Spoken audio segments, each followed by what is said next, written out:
Bonjour à tous. Dans le cadre de cette vidéo, nous allons faire une présentation rapide des principales fonctionnalités du logiciel de gestion locative Lokimo. Au démarrage du logiciel et suite à l'installation, vous arriverez assurément sur un écran comme celui-ci. Sur cet écran, le logiciel va vous proposer de créer votre première location. Donc cliquez sur Oui. Dans le logiciel Lokimo Gestion Locative, une location se crée en 3 étapes. Dans un premier temps, vous allez créer le bien, donc qui peut être un appartement, un local commercial ou un autre élément. Vous allez ensuite créer un locataire et enfin vous ferez le lien entre le bien et le locataire dans le cadre d'un contrat de bail. Donc nous allons tout de suite commencer en créant un bien. Donc sur cette fenêtre, nous allons sélectionner notre compte propriétaire. Nous allons sélectionner le type de location, donc admettons un appartement de type F2. Nous allons saisir une désignation. Et nous allons saisir l'adresse de ce bien.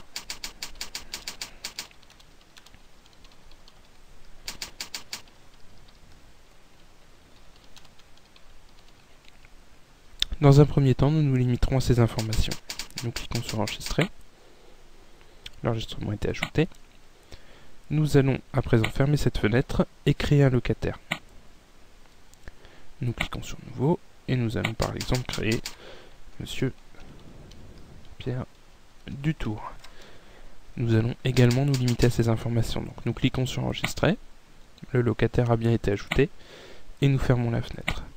Enfin, nous allons passer à la troisième étape, qui va être la création du contrat de bail, qui va nous permettre de faire le lien entre notre locataire et notre bien. Nous allons sélectionner le type de contrat de bail, donc en l'occurrence ce sera un bail d'habitation, et nous allons sélectionner également la durée du contrat de bail. Nous allons par exemple paramétrer 3 ans. La date de début du contrat de bail, donc admettons que ce contrat de bail commence au 15/10/2009, et nous allons préciser la nature des appels de loyer, donc là en l'occurrence nous allons être sur des appels de loyer mensuels, et le montant du loyer, ainsi que des provisions pour charges. Donc notre locataire nous sera redevable d'un loyer de 375 €, charges comprises. Une fois ces informations saisies, nous cliquons sur Enregistrer. Le logiciel nous précise que le contrat de bail a été créé. Nous allons être en mesure d'appeler le premier loyer. Notre locataire étant arrivé en milieu de mois, nous allons être en mesure de proratiser le premier appel de loyer et d'appeler ce dernier. Donc le logiciel nous propose d'imprimer l'appel de loyer. Nous acceptons et voici le document que nous pouvons envoyer donc à notre locataire. Nous pouvons soit l'imprimer, soit également l'envoyer sous forme fichier PDF en pièce jointe sur un email. Comme on peut le voir, le loyer apparaît à présent dans le solde du locataire. Nous fermons cet écran et nous allons revenir sur l'écran d'accueil du logiciel. Comme vous pouvez le voir sur cet écran d'accueil, vous avez un graphique qui vous présente la situation des appels de loyer.